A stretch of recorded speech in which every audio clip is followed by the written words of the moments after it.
Well, yo, being crew, it's your boy Savon Thomas, back with another episode of Coffee and Comments. Today we're going to review the movie Harriet. Was it good? Was it trash? Let's talk about it, but first, let's take a sip.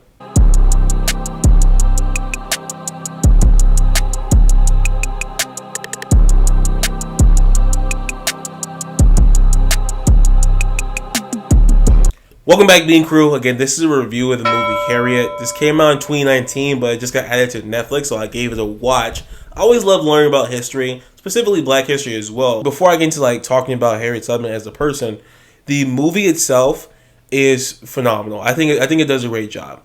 And I know some reviews have been it's all right, blah blah blah. But I think it's so well done, and there's a reason, right?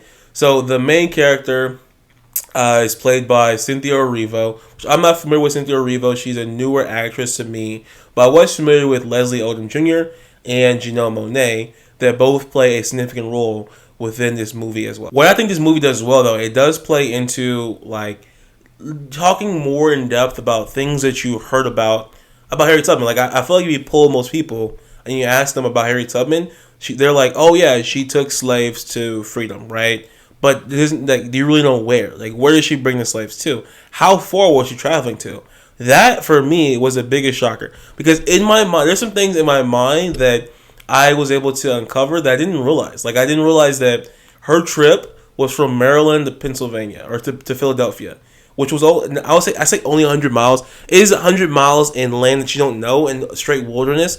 So for her to do that was amazing. But for some reason, I don't know why, I thought she was going down into Alabama and Mississippi and deep south and taking people all the way from there up to free states in the north. I didn't know it was the next state over she was going. She was in Maryland, she went to Philadelphia. I thought for some reason she was in the deep south pulling slaves from slavery. And there might be some other conductors that did do that, but it's 100 miles. That's far for back then. For now, my mind's man, it's down the street.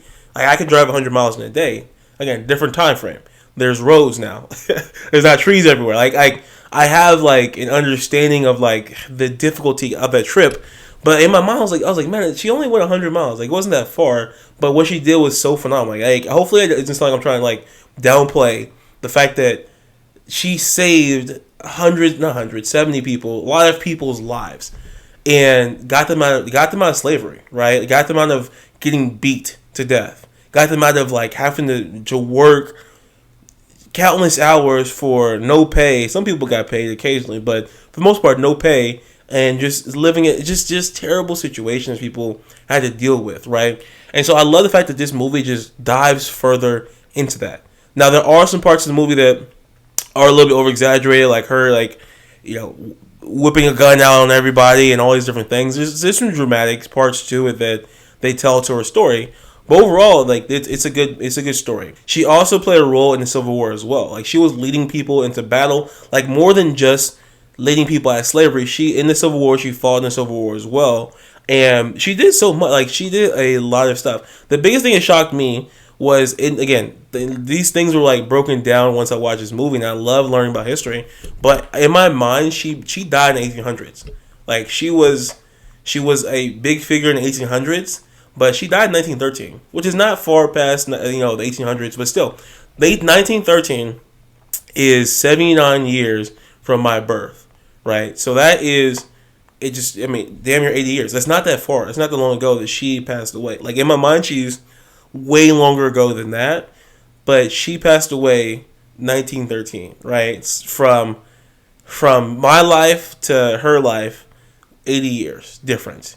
And it's crazy to me, right? A woman that grew up in slavery and freed slaves died 80 years before I was born, right? That's the difference. It's just 80 years. So that kind of blew my mind. And I know some people, I posted about this on YouTube, but I know some people were like, duh, that you should have known that. As a black person, you should have known that. And sure, but I don't know. I just didn't. I didn't know exactly what year she died, and that just kind of blew my mind. But overall, this movie, again, in my opinion, was phenomenal. I feel like the lead actress in this movie delivered fantastically in her role. The drama, the history, everything that you learn about Harriet Tubman, phenomenal. the biggest thing for me that made me love this movie was them showcasing how much God played a part in her life.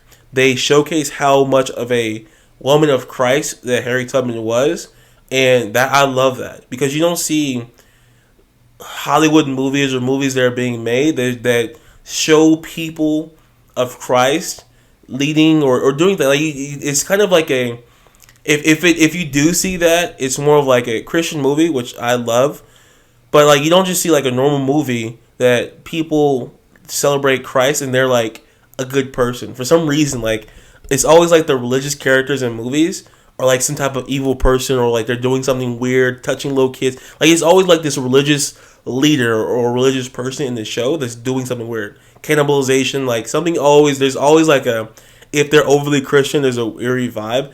And this movie showcased her as a woman of God, leading people to Christ as well, but leading people out of slavery and just living out her life in a fashion and just listening to God's word. And I loved it. I absolutely love that point.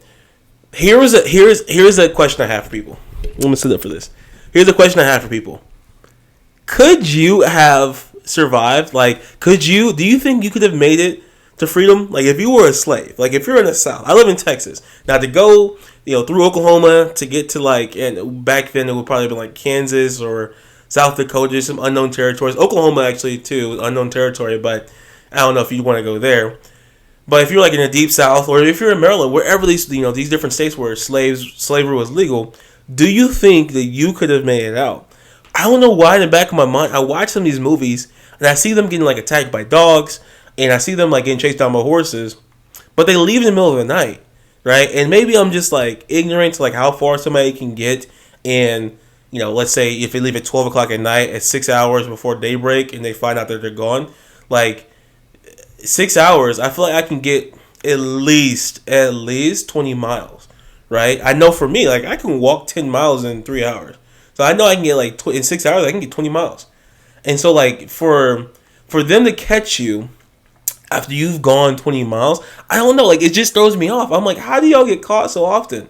I don't know. I feel like I would get away. But then also you could be going in circles, there's no maps. There's a lot of things I think about. But for me, I think I could have got to freedom. Like, I might be ignorant. You might be looking at me like you're dumb. But I think I would have survived and got to freedom. Like, I think I would navigate, follow the North Star, and make my way to freedom. I don't want to try that out. Hopefully there's no situation where I go back into slavery sometime and try to escape. That would be a crazy game to make too.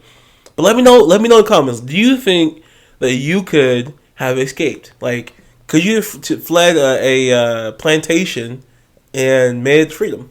I'm curious. But overall, good movie. I gave this an 8.6 out of 10. Definitely on my dark roast list for me. Totally enjoyed this movie. Let me know in the comments if you like this movie or not. Thanks for tuning in to the episode of Coffee and Comments.